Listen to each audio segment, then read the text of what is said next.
옛날 옛적 산 좋고 물 맑은 고을에 한 사내가 있었지요.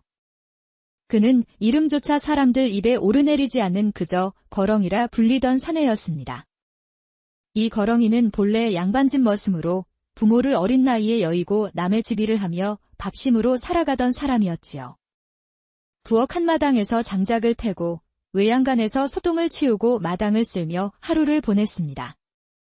허나 어느 날 억울한 누명을 쓰고 그 집에서 쫓겨난 뒤 그는 발붙일 곳 없는 떠돌이가 되었습니다. 저놈이 그 집에서 도둑질을 하다 쫓겨났다지 않는가? 아이고, 그 집에서 살아나온 게 다행일세. 참 박복한 놈일세. 어린 나이에 부모를 잃고 이제는 어디 의지할 데도 없으니. 동네 사람들의 비웃음이 사방에서 들려왔지만은 고개만 푹 숙인 채 국어를 이어갔습니다. 사람들의 눈초리는 날카로웠고 겨우 얻어먹는 밥 한 술이 하루의 목숨줄을 이어주었지요. 그날도 여느 때처럼 그는 이 직저 집문전에서 허리를 굽혀 국어를 했습니다. 하지만 15집을 돌았건만 겨우 얻은 것은 보리죽 반 숟갈뿐이었지요. 배는 등에 붙고 다리는 풀려 당장이라도 쓰러질 판이었습니다.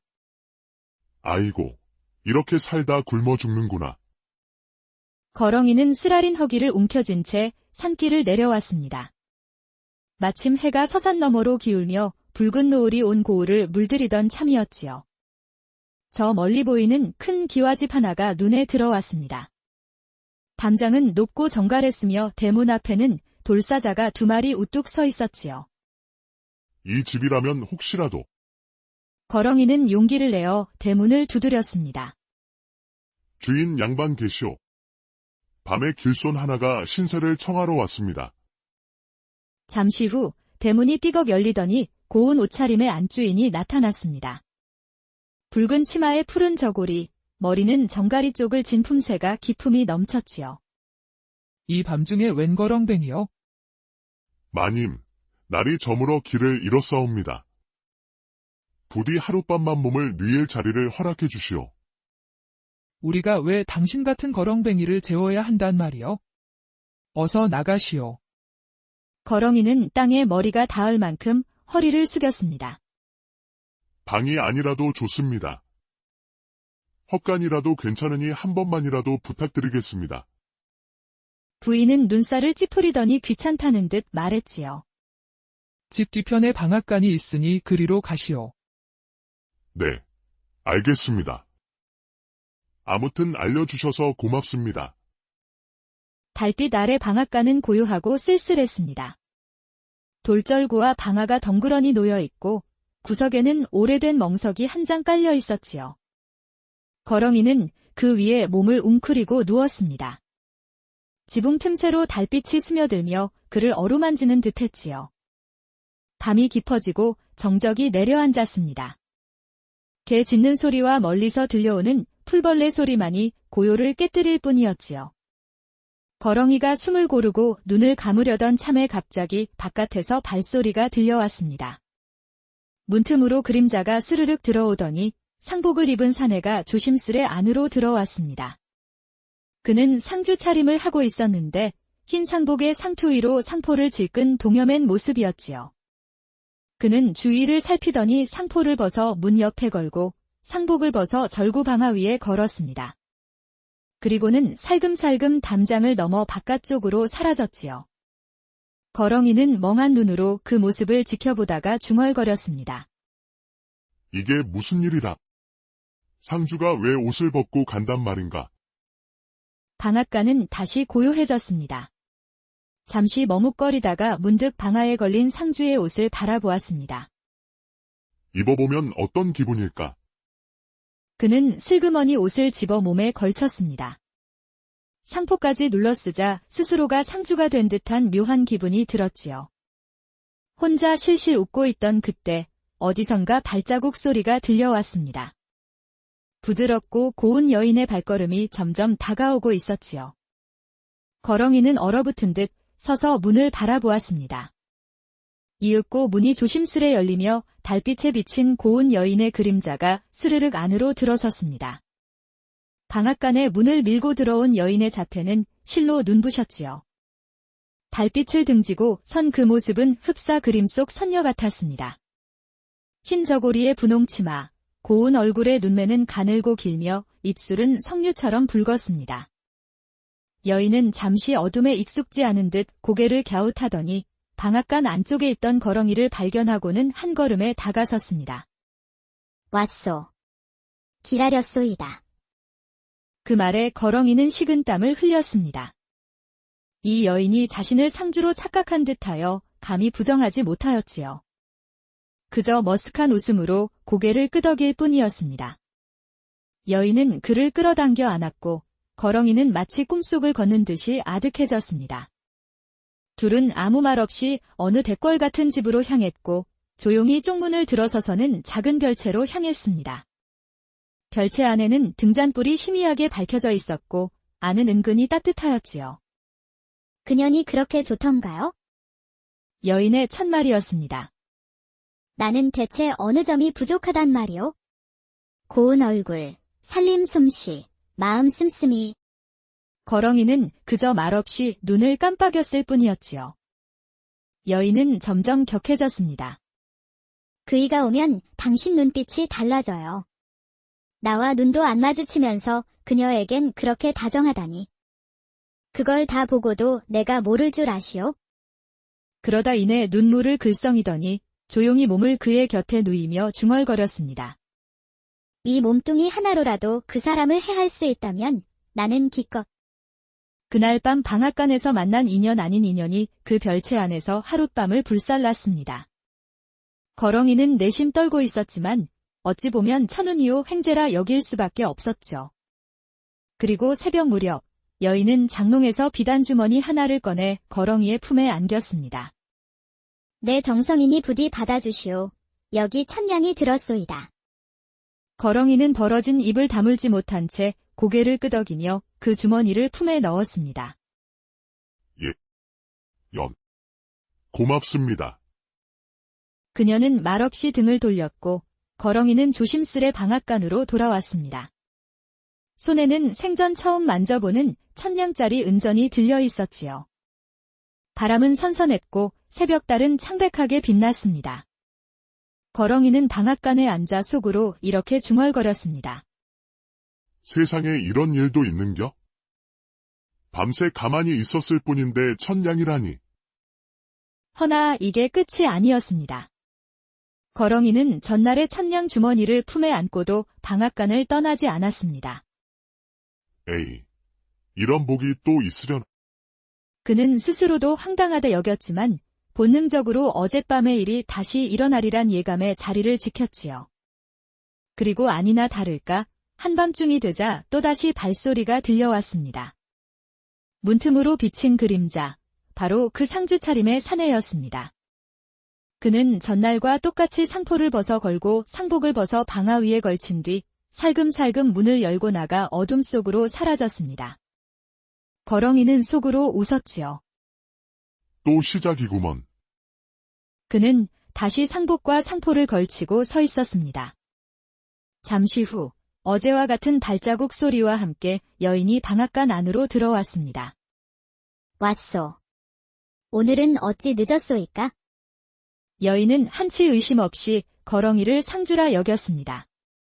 그렇게 다시 그들은 대궐 같은 집의 별채로 향하고 둘은 지난 밤처럼 함께 누웠습니다. 새벽, 여인은 떨리는 손으로 거렁이에게 또 다른 주머니를 건넸습니다. 내 정성이니 부디 받아주시오. 거렁이는 두 번째 천냥 주머니를 품에 넣고 머리를 조아렸습니다. 그러나 이 새벽은 어제와 달랐습니다. 그때 안채 쪽에서 큰 소란이 일어났지요. 담장을 넘던 상주가 발을 헛디뎌 땅에 떨어지고 만 것이죠. 이 도둑놈 잡아라. 집안의 하인들이 몰려들어 상주를 붙잡았고 한참 뒤엔 주인마저 소리 높이며 나타났습니다. 야밤에 담을 넘는 자가 무슨 사정이 있겠는가? 이놈, 도둑이 아니고 무엇이더냐? 상주는 변명도 못한 채 끌려가 두들겨 맞았습니다. 그제야 여인은 자신과 지난밤을 보낸 사내가 자신의 정인이 아님을 알았지요. 그리곤 여인이 사색이 되어 달려와 거렁이의 팔을 잡았습니다. 이것만 받고 그냥 떠나주시오. 우리의 일은 아무에게도 말하지 않는 것이 좋을 것이오. 그녀는 떨리는 손으로 더 큰 비단 주머니를 꺼내 거렁이에게 내밀었습니다. 거렁이는 손에 쥔 은전 주머니를 꼭 쥐고는 속으로 쾌재를 불렀지요. 2번 다시 우리 집 근처에는 얼씬도 말아주시오. 거렁이는 이쯤 되니 제 발로 걸어 들어온 복이 무서울 지경이었습니다. 하지만 욕심이 더 컸지요. 그는 고개를 끄덕이며 돈을 품고 그 집을 떠났습니다. 그날 새벽, 거렁이는 달빛 아래에서 속으로 중얼거렸지요. 이게 세상 이치란 말이냐? 어제는 1000냥, 오늘은 2000냥, 이걸로 내 팔자가 확 바뀌겠구먼. 그는 멀어져 가는 양반집을 뒤로 하고 달빛 아래 껄껄 웃었습니다. 그리고는 돈자루를 품에 안고 고을을 벗어났지요. 산새 소리와 풀벌레 울음소리조차 그날은 달리 들렸습니다. 마치 온 세상이 그에게 축하를 건네는 듯했지요. 장터에 도착한 그는 우선 허기부터 채웠습니다. 평생 구경만 하던 소고기 국밥을 사서 개눈 감추듯 먹어치우고 주막에 들러 술 한 사발을 들이켰습니다. 아이고, 세상에 이런 맛이 다 있었구먼. 주모는 돈자루를 보고 눈이 휘둥그레졌고 그는 양반처럼 허리를 꼿꼿이 세우며 술상을 더 시켰습니다. 주막 안 사람들은 웅성이며 수군거렸지요. 저 거렁이가 웬일이래? 돈이 저리 많다니, 혹 도둑질이라도 한 거 아니야? 거렁이는 빙그레 웃으며 대꾸했습니다. 하늘이 주신 복이지. 사람이 때를 만나면 이렇게도 달라지는 법 아니겠소? 그 후 그는 새 옷을 사고 머리를 단정히 틀어 올린 뒤 장터의 객주집의 방을 얻어 머물렀습니다. 거렁뱅이였던 시절의 초라한 흔적은 어느새 씻은 듯 사라지고 그는 마치 고을의 양반인 듯 대접을 받기 시작했지요. 며칠 뒤 그 소문은 고을 곳곳으로 퍼져나갔습니다. 사람들은 혀를 차며 말했죠. 저 거렁이 팔자 한 번 뒤집혔구먼. 참 알 수 없는 게 사람 팔자라니까. 그러나 그는 입을 굳게 다물었습니다. 그저 술잔을 기울이며 속으로만 중얼거렸지요. 하룻밤 방앗간 신세 덕에 이런 복을 누리다니. 이게 어찌 사람 힘으로 된 일이랴. 어느 날 그는 옛 고을을 떠나기로 결심했습니다. 더는 뒤를 돌아보지 않고 새 삶을 찾아 길을 나섰지요. 떠나며 그는 하늘을 올려다보며 빙그레 웃었습니다. 사람이란 게 그렇더이다. 오늘은 거렁뱅이로 쓰러져도 내일은 1000냥짜리 은전을 품을지 누가 알겠소. 세상 이치면 참으로 알 수 없는 법이구먼. 그리하여 거렁이는 더는 거렁이가 아니게 되었고 이렇게 팔자 뒤집힌 사내의 이야기가 고을마다 퍼져나가니 듣는 이마다 혀를 차며 웃었다지요. 세상의 별 옛날 옛적 산 좋고 물 맑은 고을에 한 사내가 있었지요. 그는 이름조차 사람들 입에 오르내리지 않는 그저 거렁이라 불리던 사내였습니다. 이 거렁이는 본래 양반집 머슴으로 부모를 어린 나이에 여의고 남의 집 일을 하며 밥심으로 살아가던 사람이었지요. 부엌 한마당에서 장작을 패고 외양간에서 소똥을 치우고 마당을 쓸며 하루를 보냈습니다. 허나 어느 날 억울한 누명을 쓰고 그 집에서 쫓겨난 뒤 그는 발붙일 곳 없는 떠돌이가 되었습니다. 저놈이 그 집에서 도둑질을 하다 쫓겨났다지 않는가? 아이고, 그 집에서 살아나온 게 다행일세. 참 박복한 놈일세. 어린 나이에 부모를 잃고 이제는 어디 의지할 데도 없으니. 동네 사람들의 비웃음이 사방에서 들려왔지만은 고개만 푹 숙인 채 국어를 이어갔습니다.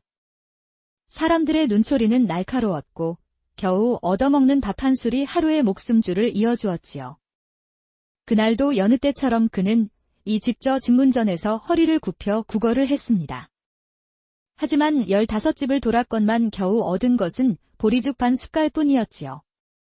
배는 등에 붙고 다리는 풀려 당장이라도 쓰러질 판이었습니다. 아이고, 이렇게 살다 굶어 죽는구나. 거렁이는 쓰라린 허기를 움켜쥔 채 산길을 내려왔습니다.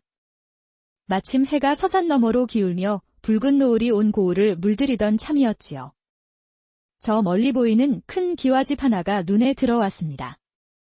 담장은 높고 정갈했으며 대문 앞에는 돌사자가 2마리 우뚝 서 있었지요. 이 집이라면 혹시라도 거렁이는 용기를 내어 대문을 두드렸습니다. 주인 양반 계시오. 밤에 길손 하나가 신세를 청하러 왔습니다. 잠시 후 대문이 삐걱 열리더니 고운 옷차림의 안주인이 나타났습니다. 붉은 치마에 푸른 저고리, 머리는 정가리 쪽을 진 품새가 기품이 넘쳤지요. 이 밤중에 웬 거렁뱅이요? 마님, 날이 저물어 길을 잃었사옵니다. 부디 하룻밤만 몸을 누일 자리를 허락해 주시오. 우리가 왜 당신 같은 거렁뱅이를 재워야 한단 말이요? 어서 나가시오. 거렁이는 땅에 머리가 닿을 만큼 허리를 숙였습니다. 방이 아니라도 좋습니다. 헛간이라도 괜찮으니 한 번만이라도 부탁드리겠습니다. 부인은 눈살을 찌푸리더니 귀찮다는 듯 말했지요. 집 뒤편에 방앗간이 있으니 그리로 가시오. 네, 알겠습니다. 아무튼 알려주셔서 고맙습니다. 달빛 아래 방앗간은 고요하고 쓸쓸했습니다. 돌절구와 방아가 덩그러니 놓여 있고 구석에는 오래된 멍석이 한 장 깔려 있었지요. 거렁이는 그 위에 몸을 웅크리고 누웠습니다.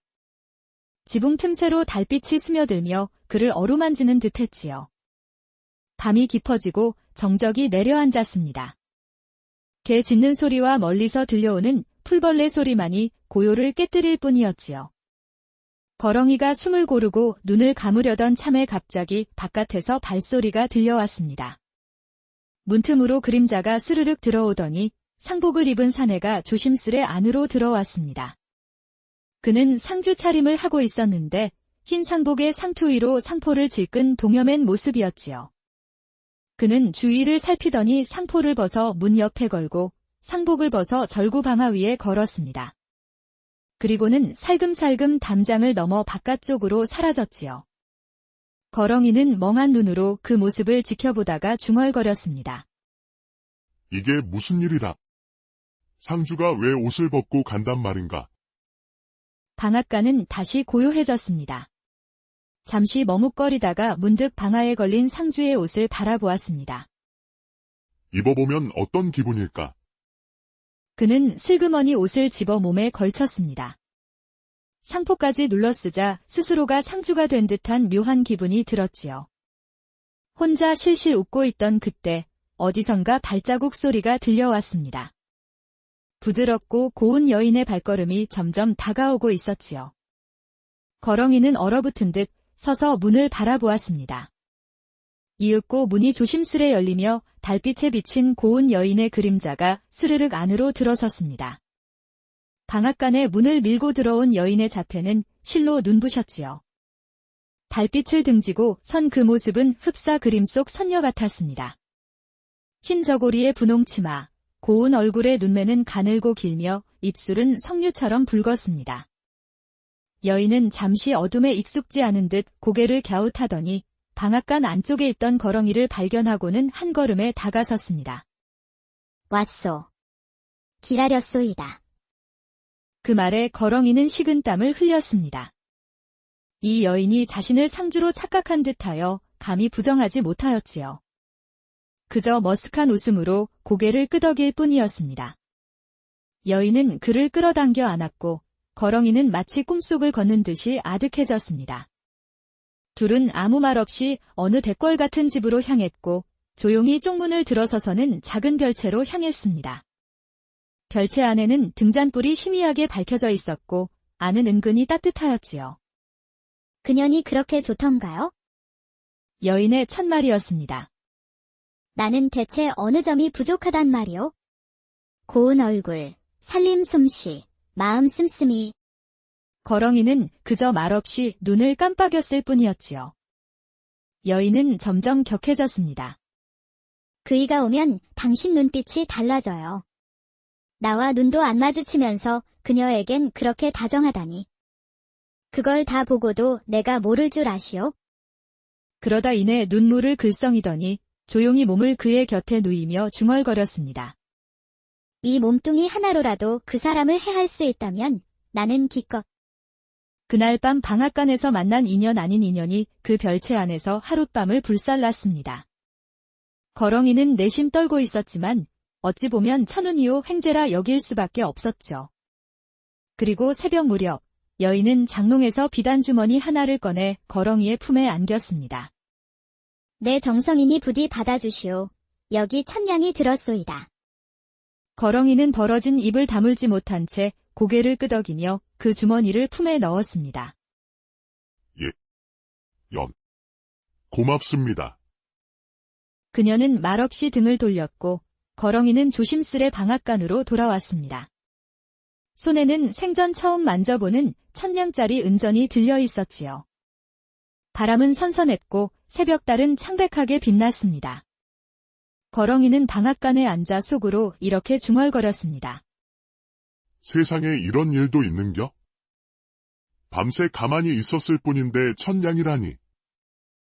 허나 이게 끝이 아니었습니다. 거렁이는 전날의 천냥 주머니를 품에 안고도 방앗간을 떠나지 않았습니다. 에이, 이런 복이 또 있으려나. 그는 스스로도 황당하다 여겼지만 본능적으로 어젯밤의 일이 다시 일어나리란 예감에 자리를 지켰지요. 그리고 아니나 다를까 한밤중이 되자 또다시 발소리가 들려왔습니다. 문틈으로 비친 그림자, 바로 그 상주 차림의 사내였습니다. 그는 전날과 똑같이 상포를 벗어 걸고 상복을 벗어 방아 위에 걸친 뒤 살금살금 문을 열고 나가 어둠 속으로 사라졌습니다. 거렁이는 속으로 웃었지요. 또 시작이구먼.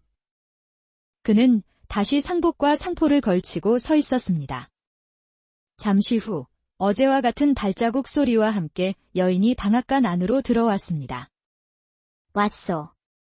오늘은 어찌 늦었소이까? 여인은 한치 의심 없이 거렁이를 상주라 여겼습니다. 그렇게 다시 그들은 대궐 같은 집의 별채로 향하고 둘은 지난 밤처럼 함께 누웠습니다. 새벽, 여인은 떨리는 손으로 거렁이에게 또 다른 주머니를 건넸습니다. 내 정성이니 부디 받아주시오. 거렁이는 두 번째 천냥 주머니를 품에 넣고 머리를 조아렸습니다. 그러나 이 새벽은 어제와 달랐습니다. 그때 안채 쪽에서 큰 소란이 일어났지요. 담장을 넘던 상주가 발을 헛디뎌 땅에 떨어지고 만 것이죠. 이 도둑놈 잡아라. 집안의 하인들이 몰려들어 상주를 붙잡았고 한참 뒤엔 주인마저 소리 높이며 나타났습니다. 야밤에 담을 넘는 자가 무슨 사정이 있겠는가? 이놈, 도둑이 아니고 무엇이더냐? 상주는 변명도 못한 채 끌려가 두들겨 맞았습니다. 그제야 여인은 자신과 지난밤을 보낸 사내가 자신의 정인이 아님을 알았지요. 그리곤 여인이 사색이 되어 달려와 거렁이의 팔을 잡았습니다. 이것만 받고 그냥 떠나주시오. 우리의 일은 아무에게도 말하지 않는 것이 좋을 것이오. 그녀는 떨리는 손으로 더 큰 비단 주머니를 꺼내 거렁이에게 내밀었습니다. 거렁이는 손에 쥔 은전 주머니를 꼭 쥐고는 속으로 쾌재를 불렀지요. 두 번 다시 우리 집 근처에는 얼씬도 말아주시오. 거렁이는 이쯤 되니 제 발로 걸어 들어온 복이 무서울 지경이었습니다. 하지만 욕심이 더 컸지요. 그는 고개를 끄덕이며 돈을 품고 그 집을 떠났습니다. 그날 새벽, 거렁이는 달빛 아래에서 속으로 중얼거렸지요. 이게 세상 이치란 말이냐? 어제는 천냥, 오늘은 이천냥, 이걸로 내 팔자가 확 바뀌겠구먼. 그는 멀어져 가는 양반집을 뒤로 하고 달빛 아래 껄껄 웃었습니다. 그리고는 돈자루를 품에 안고 고을을 벗어났지요. 산새 소리와 풀벌레 울음소리조차 그날은 달리 들렸습니다. 마치 온 세상이 그에게 축하를 건네는 듯했지요. 장터에 도착한 그는 우선 허기부터 채웠습니다. 평생 구경만 하던 소고기 국밥을 사서 개눈 감추듯 먹어치우고 주막에 들러 술 한 사발을 들이켰습니다. 아이고, 세상에 이런 맛이 다 있었구먼. 주모는 돈자루를 보고 눈이 휘둥그레졌고 그는 양반처럼 허리를 꼿꼿이 세우며 술상을 더 시켰습니다. 주막 안 사람들은 웅성이며 수군거렸지요. 저 거렁이가 웬일이래. 돈이 저리 많다니, 혹 도둑질이라도 한 거 아니야. 거렁이는 빙그레 웃으며 대꾸했습니다. 하늘이 주신 복이지. 사람이 때를 만나면 이렇게도 달라지는 법 아니겠소? 그 후 그는 새 옷을 사고 머리를 단정히 틀어 올린 뒤 장터의 객주집에 방을 얻어 머물렀습니다. 거렁뱅이였던 시절의 초라한 흔적은 어느새 씻은 듯 사라지고 그는 마치 고을의 양반인 듯 대접을 받기 시작했지요.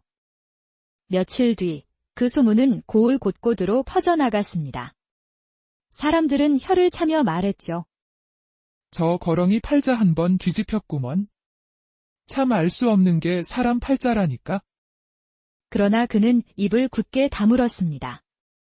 그저 술잔을 기울이며 속으로만 중얼거렸지요.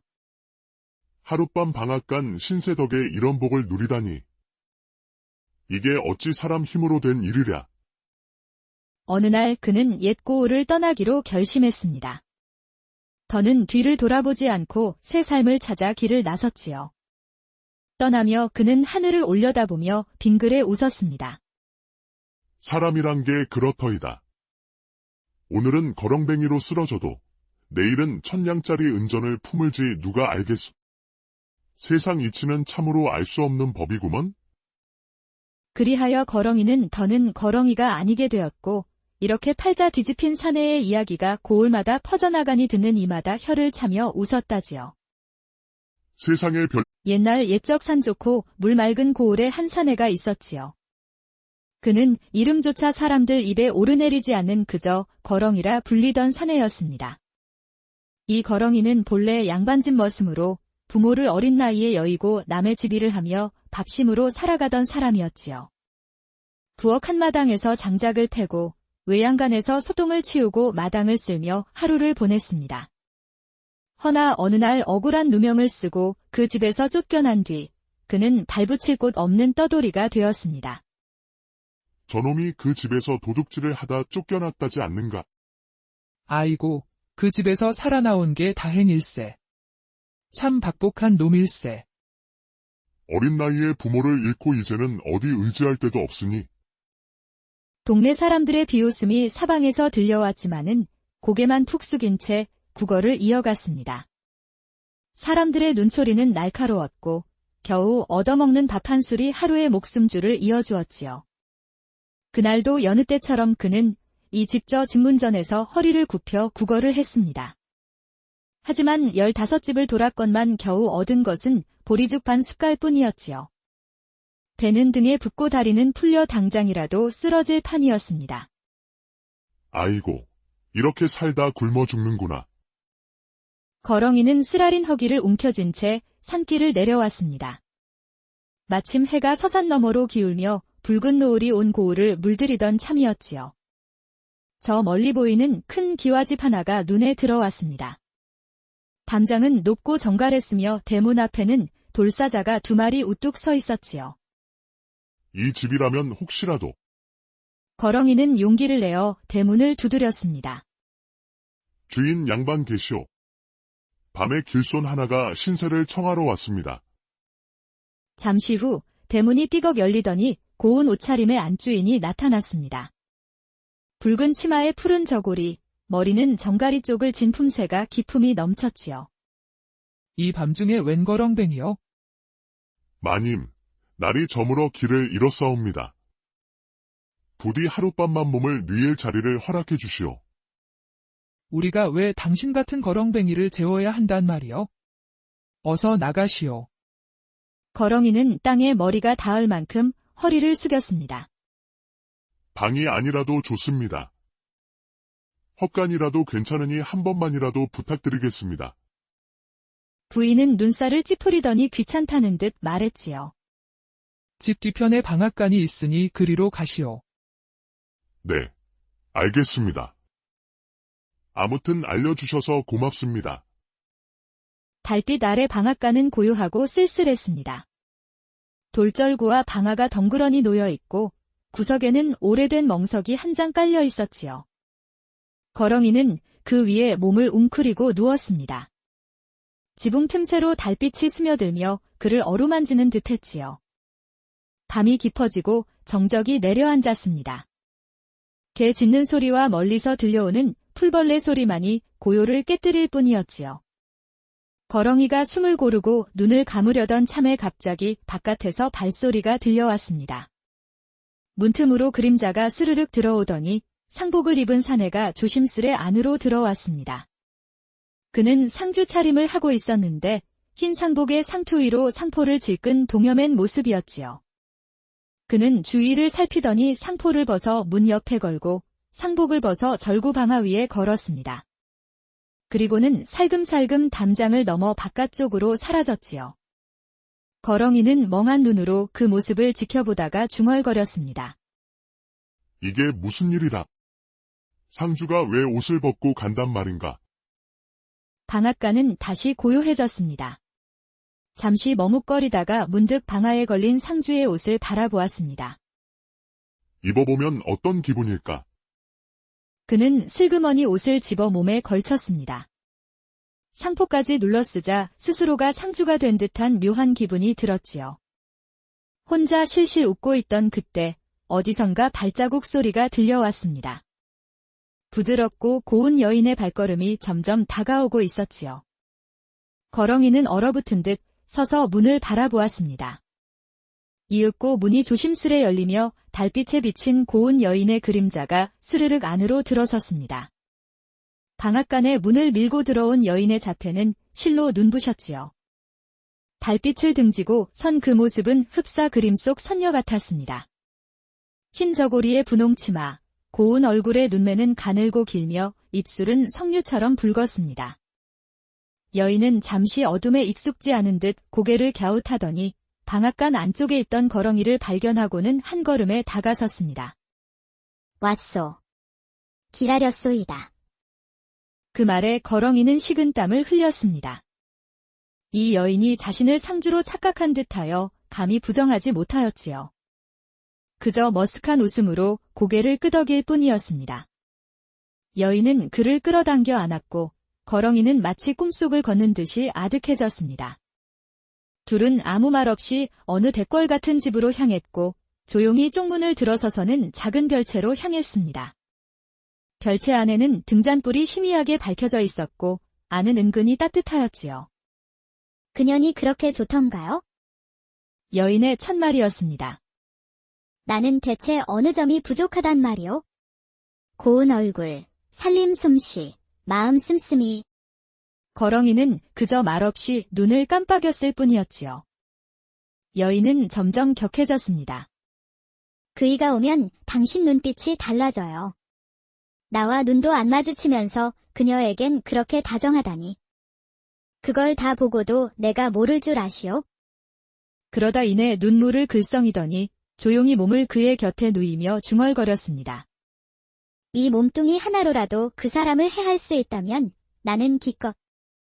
그날 밤 방앗간에서 만난 인연 아닌 인연이 그 별채 안에서 하룻밤을 불살랐습니다. 거렁이는 내심 떨고 있었지만 어찌 보면 천운이요 횡재라 여길 수밖에 없었죠. 그리고 새벽 무렵 여인은 장롱에서 비단주머니 하나를 꺼내 거렁이의 품에 안겼습니다. 내 정성이니 부디 받아주시오. 여기 천냥이 들었소이다. 거렁이는 벌어진 입을 다물지 못한 채 고개를 끄덕이며 그 주머니를 품에 넣었습니다. 고맙습니다. 그녀는 말없이 등을 돌렸고 거렁이는 조심스레 방앗간으로 돌아왔습니다. 손에는 생전 처음 만져보는 1000냥짜리 은전이 들려 있었지요. 바람은 선선했고 새벽달은 창백하게 빛났습니다. 거렁이는 방앗간에 앉아 속으로 이렇게 중얼거렸습니다. 세상에 이런 일도 있는겨? 밤새 가만히 있었을 뿐인데 천냥이라니. 허나 이게 끝이 아니었습니다. 거렁이는 전날의 1000냥 주머니를 품에 안고도 방앗간을 떠나지 않았습니다. 에이, 이런 복이 또 있으려나? 그는 스스로도 황당하다 여겼지만 본능적으로 어젯밤의 일이 다시 일어나리란 예감에 자리를 지켰지요. 그리고 아니나 다를까 한밤중이 되자 또다시 발소리가 들려왔습니다. 문틈으로 비친 그림자, 바로 그 상주 차림의 사내였습니다. 그는 전날과 똑같이 상포를 벗어 걸고 상복을 벗어 방아 위에 걸친 뒤 살금살금 문을 열고 나가 어둠 속으로 사라졌습니다. 거렁이는 속으로 웃었지요. 또 시작이구먼. 그는 다시 상복과 상포를 걸치고 서 있었습니다. 잠시 후 어제와 같은 발자국 소리와 함께 여인이 방앗간 안으로 들어왔습니다. 왔소. 오늘은 어찌 늦었소이까? 여인은 한치 의심 없이 거렁이를 상주라 여겼습니다. 그렇게 다시 그들은 대궐 같은 집의 별채로 향하고 둘은 지난 밤처럼 함께 누웠습니다. 새벽, 여인은 떨리는 손으로 거렁이에게 또 다른 주머니를 건넸습니다. 내 정성이니 부디 받아주시오. 거렁이는 두 번째 천냥 주머니를 품에 넣고 머리를 조아렸습니다. 그러나 이 새벽은 어제와 달랐습니다. 그때 안채 쪽에서 큰 소란이 일어났지요. 담장을 넘던 상주가 발을 헛디뎌 땅에 떨어지고 만 것이죠. 이 도둑놈 잡아라. 집안의 하인들이 몰려들어 상주를 붙잡았고 한참 뒤엔 주인마저 소리 높이며 나타났습니다. 야밤에 담을 넘는 자가 무슨 사정이 있겠는가? 이놈, 도둑이 아니고 무엇이더냐? 상주는 변명도 못한 채 끌려가 두들겨 맞았습니다. 그제야 여인은 자신과 지난밤을 보낸 사내가 자신의 정인이 아님을 알았지요. 그리곤 여인이 사색이 되어 달려와 거렁이의 팔을 잡았습니다. 이것만 받고 그냥 떠나주시오. 우리의 일은 아무에게도 말하지 않는 것이 좋을 것이오. 그녀는 떨리는 손으로 더 큰 비단 주머니를 꺼내 거렁이에게 내밀었습니다. 거렁이는 손에 쥔 은전 주머니를 꼭 쥐고는 속으로 쾌재를 불렀지요. 두 번 다시 우리 집 근처에는 얼씬도 말아주시오. 거렁이는 이쯤 되니 제 발로 걸어 들어온 복이 무서울 지경이었습니다. 하지만 욕심이 더 컸지요. 그는 고개를 끄덕이며 돈을 품고 그 집을 떠났습니다. 그날 새벽, 거렁이는 달빛 아래에서 속으로 중얼거렸지요. 이게 세상 이치란 말이냐? 어제는 1000냥, 오늘은 2000냥, 이걸로 내 팔자가 확 바뀌겠구먼. 그는 멀어져 가는 양반집을 뒤로 하고 달빛 아래 껄껄 웃었습니다. 그리고는 돈자루를 품에 안고 고을을 벗어났지요. 산새 소리와 풀벌레 울음소리조차 그날은 달리 들렸습니다. 마치 온 세상이 그에게 축하를 건네는 듯했지요. 장터에 도착한 그는 우선 허기부터 채웠습니다. 평생 구경만 하던 소고기 국밥을 사서 개눈 감추듯 먹어치우고 주막에 들러 술 한 사발을 들이켰습니다. 아이고, 세상에 이런 맛이 다 있었구먼. 주모는 돈자루를 보고 눈이 휘둥그레졌고 그는 양반처럼 허리를 꼿꼿이 세우며 술상을 더 시켰습니다. 주막 안 사람들은 웅성이며 수군거렸지요. 저 거렁이가 웬일이래? 돈이 저리 많다니, 혹 도둑질이라도 한 거 아니야? 거렁이는 빙그레 웃으며 대꾸했습니다. 하늘이 주신 복이지. 사람이 때를 만나면 이렇게도 달라지는 법 아니겠소? 그 후 그는 새 옷을 사고 머리를 단정히 틀어올린 뒤 장터의 객주집의 방을 얻어 머물렀습니다. 거렁뱅이였던 시절의 초라한 흔적은 어느새 씻은 듯 사라지고 그는 마치 고을의 양반인 듯 대접을 받기 시작했지요. 며칠 뒤 그 소문은 고을 곳곳으로 퍼져나갔습니다. 사람들은 혀를 차며 말했죠. 저 거렁이 팔자 한번 뒤집혔구먼. 참 알 수 없는 게 사람 팔자라니까. 그러나 그는 입을 굳게 다물었습니다. 그저 술잔을 기울이며 속으로만 중얼거렸지요. 하룻밤 방앗간 신세 덕에 이런 복을 누리다니. 이게 어찌 사람 힘으로 된 일이랴. 어느 날 그는 옛 고을을 떠나기로 결심했습니다. 더는 뒤를 돌아보지 않고 새 삶을 찾아 길을 나섰지요. 떠나며 그는 하늘을 올려다보며 빙그레 웃었습니다. 사람이란 게 그렇더이다. 오늘은 거렁뱅이로 쓰러져도 내일은 1000냥짜리 은전을 품을지 누가 알겠소. 세상 이치면 참으로 알 수 없는 법이구먼. 그리하여 거렁이는 더는 거렁이가 아니게 되었고 이렇게 팔자 뒤집힌 사내의 이야기가 고을마다 퍼져나가니 듣는 이마다 혀를 차며 웃었다지요. 세상에 옛날 옛적 산 좋고 물 맑은 고을에 한 사내가 있었지요. 그는 이름조차 사람들 입에 오르내리지 않는 그저 거렁이라 불리던 사내였습니다. 이 거렁이는 본래 양반집 머슴으로 부모를 어린 나이에 여의고 남의 집일을 하며 밥심으로 살아가던 사람이었지요. 부엌 한마당에서 장작을 패고 외양간에서 소똥을 치우고 마당을 쓸며 하루를 보냈습니다. 허나 어느 날 억울한 누명을 쓰고 그 집에서 쫓겨난 뒤 그는 발붙일 곳 없는 떠돌이가 되었습니다. 저놈이 그 집에서 도둑질을 하다 쫓겨났다지 않는가? 아이고, 그 집에서 살아나온 게 다행일세. 참 박복한 놈일세.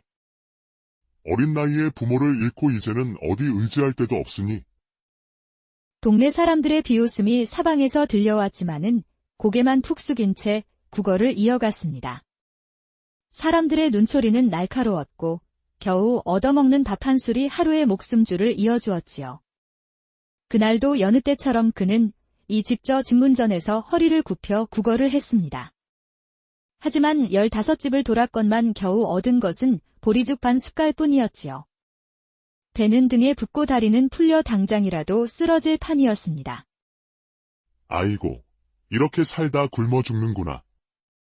거렁이는 쓰라린 허기를 움켜쥔 채 산길을 내려왔습니다. 마침 해가 서산 너머로 기울며 붉은 노을이 온 고을을 물들이던 참이었지요. 저 멀리 보이는 큰 기와집 하나가 눈에 들어왔습니다. 담장은 높고 정갈했으며 대문 앞에는 돌사자가 2마리 우뚝 서 있었지요. 이 집이라면 혹시라도 거렁이는 용기를 내어 대문을 두드렸습니다. 주인 양반 계시오. 밤에 길손 하나가 신세를 청하러 왔습니다. 잠시 후 대문이 삐걱 열리더니 고운 옷차림의 안주인이 나타났습니다. 붉은 치마에 푸른 저고리, 머리는 정가리 쪽을 진 품새가 기품이 넘쳤지요. 이 밤중에 웬 거렁뱅이요? 마님, 날이 저물어 길을 잃었사옵니다. 부디 하룻밤만 몸을 누일 자리를 허락해 주시오. 우리가 왜 당신 같은 거렁뱅이를 재워야 한단 말이요? 어서 나가시오. 거렁이는 땅에 머리가 닿을 만큼 허리를 숙였습니다. 방이 아니라도 좋습니다. 헛간이라도 괜찮으니 한 번만이라도 부탁드리겠습니다. 부인은 눈살을 찌푸리더니 귀찮다는 듯 말했지요. 집 뒤편에 방앗간이 있으니 그리로 가시오. 네, 알겠습니다. 아무튼 알려주셔서 고맙습니다. 달빛 아래 방앗간은 고요하고 쓸쓸했습니다. 돌절구와 방아가 덩그러니 놓여 있고 구석에는 오래된 멍석이 한 장 깔려 있었지요. 거렁이는 그 위에 몸을 웅크리고 누웠습니다. 지붕 틈새로 달빛이 스며들며 그를 어루만지는 듯했지요. 밤이 깊어지고 정적이 내려앉았습니다. 개 짖는 소리와 멀리서 들려오는 풀벌레 소리만이 고요를 깨뜨릴 뿐이었지요. 거렁이가 숨을 고르고 눈을 감으려던 참에 갑자기 바깥에서 발소리가 들려왔습니다. 문틈으로 그림자가 스르륵 들어오더니 상복을 입은 사내가 조심스레 안으로 들어왔습니다. 그는 상주 차림을 하고 있었는데 흰 상복에 상투 위로 상포를 질끈 동여맨 모습이었지요. 그는 주위를 살피더니 상포를 벗어 문 옆에 걸고 상복을 벗어 절구 방아 위에 걸었습니다. 그리고는 살금살금 담장을 넘어 바깥쪽으로 사라졌지요. 거렁이는 멍한 눈으로 그 모습을 지켜보다가 중얼거렸습니다. 이게 무슨 일이다. 상주가 왜 옷을 벗고 간단 말인가? 방앗간은 다시 고요해졌습니다. 잠시 머뭇거리다가 문득 방아에 걸린 상주의 옷을 바라보았습니다. 입어보면 어떤 기분일까? 그는 슬그머니 옷을 집어 몸에 걸쳤습니다. 상포까지 눌러쓰자 스스로가 상주가 된 듯한 묘한 기분이 들었지요. 혼자 실실 웃고 있던 그때 어디선가 발자국 소리가 들려왔습니다. 부드럽고 고운 여인의 발걸음이 점점 다가오고 있었지요. 거렁이는 얼어붙은 듯 서서 문을 바라보았습니다. 이윽고 문이 조심스레 열리며 달빛에 비친 고운 여인의 그림자가 스르륵 안으로 들어섰습니다. 방앗간에 문을 밀고 들어온 여인의 자태는 실로 눈부셨지요. 달빛을 등지고 선 그 모습은 흡사 그림 속 선녀 같았습니다. 흰 저고리에 분홍 치마, 고운 얼굴에 눈매는 가늘고 길며 입술은 석류처럼 붉었습니다. 여인은 잠시 어둠에 익숙지 않은 듯 고개를 갸웃하더니 방앗간 안쪽에 있던 거렁이를 발견하고는 한 걸음에 다가섰습니다. 왔소. 기다렸소이다. 그 말에 거렁이는 식은땀을 흘렸습니다. 이 여인이 자신을 상주로 착각한 듯하여 감히 부정하지 못하였지요. 그저 머쓱한 웃음으로 고개를 끄덕일 뿐이었습니다. 여인은 그를 끌어당겨 안았고 거렁이는 마치 꿈속을 걷는 듯이 아득해졌습니다. 둘은 아무 말 없이 어느 대궐 같은 집으로 향했고 조용히 쪽문을 들어서서는 작은 별채로 향했습니다. 별채 안에는 등잔불이 희미하게 밝혀져 있었고 안은 은근히 따뜻하였지요. 그년이 그렇게 좋던가요? 여인의 첫말이었습니다. 나는 대체 어느 점이 부족하단 말이오? 고운 얼굴, 살림 솜씨, 마음 씀씀이. 거렁이는 그저 말없이 눈을 깜빡였을 뿐이었지요. 여인은 점점 격해졌습니다. 그이가 오면 당신 눈빛이 달라져요. 나와 눈도 안 마주치면서 그녀에겐 그렇게 다정하다니. 그걸 다 보고도 내가 모를 줄 아시오? 그러다 이내 눈물을 글썽이더니 조용히 몸을 그의 곁에 누이며 중얼거렸습니다. 이 몸뚱이 하나로라도 그 사람을 해할 수 있다면 나는 기껏. 그날 밤 방앗간에서 만난 인연 아닌 인연이 그 별채 안에서 하룻밤을 불살랐습니다. 거렁이는 내심 떨고 있었지만 어찌 보면 천운이요 횡재라 여길 수밖에 없었죠. 그리고 새벽 무렵 여인은 장롱에서 비단주머니 하나를 꺼내 거렁이의 품에 안겼습니다. 내 정성이니 부디 받아주시오. 여기 천냥이 들었소이다. 거렁이는 벌어진 입을 다물지 못한 채 고개를 끄덕이며 그 주머니를 품에 넣었습니다. 고맙습니다. 그녀는 말없이 등을 돌렸고 거렁이는 조심스레 방앗간으로 돌아왔습니다. 손에는 생전 처음 만져보는 천냥짜리 은전이 들려 있었지요. 바람은 선선했고 새벽달은 창백하게 빛났습니다. 거렁이는 방앗간에 앉아 속으로 이렇게 중얼거렸습니다. 세상에 이런 일도 있는겨? 밤새 가만히 있었을 뿐인데 천냥이라니. 허나 이게 끝이 아니었습니다. 거렁이는 전날의 천냥 주머니를 품에 안고도 방앗간을 떠나지 않았습니다. 에이, 이런 복이 또 있으려나. 그는 스스로도 황당하다 여겼지만 본능적으로 어젯밤의 일이 다시 일어나리란 예감에 자리를 지켰지요. 그리고 아니나 다를까 한밤중이 되자 또다시 발소리가 들려왔습니다. 문틈으로 비친 그림자, 바로 그 상주 차림의 사내였습니다. 그는 전날과 똑같이 상포를 벗어 걸고 상복을 벗어 방아 위에 걸친 뒤 살금살금 문을 열고 나가 어둠 속으로 사라졌습니다. 거렁이는 속으로 웃었지요. 또 시작이구먼. 그는 다시 상복과 상포를 걸치고 서 있었습니다. 잠시 후 어제와 같은 발자국 소리와 함께 여인이 방앗간 안으로 들어왔습니다. 왔소. 오늘은 어찌 늦었소이까? 여인은 한치 의심 없이 거렁이를 상주라 여겼습니다. 그렇게 다시 그들은 대궐 같은 집의 별채로 향하고 둘은 지난 밤처럼 함께 누웠습니다. 새벽 여인은 떨리는 손으로 거렁이에게 또 다른 주머니를 건넸습니다. 내 정성이니 부디 받아주시오. 거렁이는 두 번째 천냥 주머니를 품에 넣고 머리를 조아렸습니다. 그러나 이 새벽은 어제와 달랐습니다. 그때 안채 쪽에서 큰 소란이 일어났지요. 담장을 넘던 상주가 발을 헛디뎌 땅에 떨어지고 만 것이죠. 이 도둑놈 잡아라. 집안의 하인들이 몰려들어 상주를 붙잡았고 한참 뒤엔 주인마저 소리 높이며 나타났습니다. 야밤에 담을 넘는 자가 무슨 사정이 있겠는가? 이놈, 도둑이 아니고 무엇이더냐? 상주는 변명도 못한 채 끌려가 두들겨 맞았습니다. 그제야 여인은 자신과 지난밤을 보낸 사내가 자신의 정인이 아님을 알았지요. 그리곤 여인이 사색이 되어 달려와 거렁이의 팔을 잡았습니다. 이것만 받고 그냥 떠나주시오. 우리의 일은 아무에게도 말하지 않는 것이 좋을 것이오. 그녀는 떨리는 손으로 더 큰 비단 주머니를 꺼내 거렁이에게 내밀었습니다. 거렁이는 손에 쥔 은전 주머니를 꼭 쥐고는 속으로 쾌재를 불렀지요.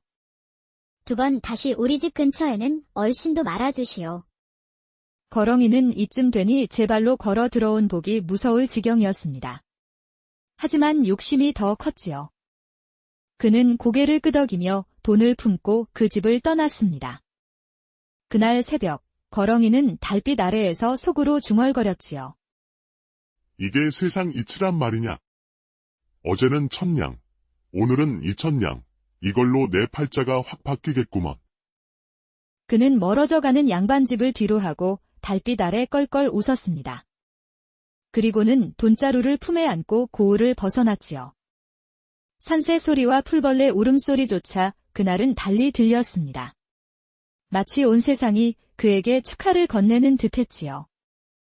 장터에 도착한 그는 우선 허기부터 채웠습니다. 평생 구경만 하던 소고기 국밥을 사서 개눈 감추듯 먹어치우고 주막에 들러 술 한 사발을 들이켰습니다. 아이고, 세상에 이런 맛이 다 있었구먼. 주모는 돈자루를 보고 눈이 휘둥그레졌고 그는 양반처럼 허리를 꼿꼿이 세우며 술상을 더 시켰습니다. 주막 안 사람들은 웅성이며 수군거렸지요. 저 거렁이가 웬일이래? 돈이 저리 많다니, 혹 도둑질이라도 한 거 아니야? 거렁이는 빙그레 웃으며 대꾸했습니다. 하늘이 주신 복이지. 사람이 때를 만나면 이렇게도 달라지는 법 아니겠소? 그 후 그는 새 옷을 사고 머리를 단정히 틀어올린 뒤 장터의 객주집의 방을 얻어 머물렀습니다. 거렁뱅이였던 시절의 초라한 흔적은 어느새 씻은 듯 사라지고 그는 마치 고을의 양반인 듯 대접을 받기 시작했지요. 며칠 뒤 그 소문은 고을 곳곳으로 퍼져나갔습니다. 사람들은 혀를 차며 말했죠. 저 거렁이 팔자 한 번 뒤집혔구먼. 참 알 수 없는 게 사람 팔자라니까. 그러나 그는 입을 굳게 다물었습니다. 그저 술잔을 기울이며 속으로만 중얼거렸지요. 하룻밤 방앗간 신세 덕에 이런 복을 누리다니. 이게 어찌 사람 힘으로 된 일이랴. 어느 날 그는 옛 고을을 떠나기로 결심했습니다. 더는 뒤를 돌아보지 않고 새 삶을 찾아 길을 나섰지요. 떠나며 그는 하늘을 올려다보며 빙그레 웃었습니다. 사람이란 게 그렇더이다. 오늘은 거렁뱅이로 쓰러져도 내일은 1000냥짜리 은전을 품을지 누가 알겠소. 세상 이치는 참으로 알 수 없는 법이구먼. 그리하여 거렁이는 더는 거렁이가 아니게 되었고 이렇게 팔자 뒤집힌 사내의 이야기가 고을마다 퍼져나가니 듣는 이마다 혀를 차며 웃었다지요. 세상의 별 옛날 옛적 산 좋고 물 맑은 고을에 한 사내가 있었지요. 그는 이름조차 사람들 입에 오르내리지 않는 그저 거렁이라 불리던 사내였습니다. 이 거렁이는 본래 양반집 머슴으로 부모를 어린 나이에 여의고 남의 집일을 하며 밥심으로 살아가던 사람이었지요. 부엌 한마당에서 장작을 패고 외양간에서 소똥을 치우고 마당을 쓸며 하루를 보냈습니다. 허나 어느 날 억울한 누명을 쓰고 그 집에서 쫓겨난 뒤 그는 발붙일 곳 없는 떠돌이가 되었습니다. 저놈이 그 집에서 도둑질을 하다 쫓겨났다지 않는가? 아이고, 그 집에서 살아나온 게 다행일세. 참 박복한 놈일세. 어린 나이에 부모를 잃고 이제는 어디 의지할 데도 없으니. 동네 사람들의 비웃음이 사방에서 들려왔지만은 고개만 푹 숙인 채 국어를 이어갔습니다. 사람들의 눈초리는 날카로웠고 겨우 얻어먹는 밥 한 술이 하루의 목숨줄을 이어주었지요. 그날도 여느 때처럼 그는 이 직저 집문전에서 허리를 굽혀 국어를 했습니다. 하지만 15집을 돌았건만 겨우 얻은 것은 보리죽 반 숟갈뿐이었지요. 배는 등에 붙고 다리는 풀려 당장이라도 쓰러질 판이었습니다. 아이고, 이렇게 살다 굶어 죽는구나. 거렁이는 쓰라린 허기를 움켜쥔 채 산길을 내려왔습니다. 마침 해가 서산 너머로 기울며 붉은 노을이 온 고을을 물들이던 참이었지요. 저 멀리 보이는 큰 기와집 하나가 눈에 들어왔습니다. 담장은 높고 정갈했으며 대문 앞에는 돌사자가 2마리 우뚝 서 있었지요. 이 집이라면 혹시라도 거렁이는 용기를 내어 대문을 두드렸습니다. 주인 양반 계시오. 밤에 길손 하나가 신세를 청하러 왔습니다. 잠시 후 대문이 삐걱 열리더니 고운 옷차림의 안주인이 나타났습니다. 붉은 치마에 푸른 저고리, 머리는 정가리 쪽을 진 품새가 기품이 넘쳤지요. 이 밤중에 웬 거렁뱅이요? 마님, 날이 저물어 길을 잃었사옵니다. 부디 하룻밤만 몸을 누일 자리를 허락해 주시오. 우리가 왜 당신 같은 거렁뱅이를 재워야 한단 말이요? 어서 나가시오. 거렁이는 땅에 머리가 닿을 만큼 허리를 숙였습니다. 방이 아니라도 좋습니다. 헛간이라도 괜찮으니 한 번만이라도 부탁드리겠습니다. 부인은 눈살을 찌푸리더니 귀찮다는 듯 말했지요. 집 뒤편에 방앗간이 있으니 그리로 가시오. 네, 알겠습니다. 아무튼 알려주셔서 고맙습니다. 달빛 아래 방앗간은 고요하고 쓸쓸했습니다. 돌절구와 방아가 덩그러니 놓여 있고 구석에는 오래된 멍석이 한 장 깔려 있었지요. 거렁이는 그 위에 몸을 웅크리고 누웠습니다. 지붕 틈새로 달빛이 스며들며 그를 어루만지는 듯했지요. 밤이 깊어지고 정적이 내려앉았습니다. 개 짖는 소리와 멀리서 들려오는 풀벌레 소리만이 고요를 깨뜨릴 뿐이었지요.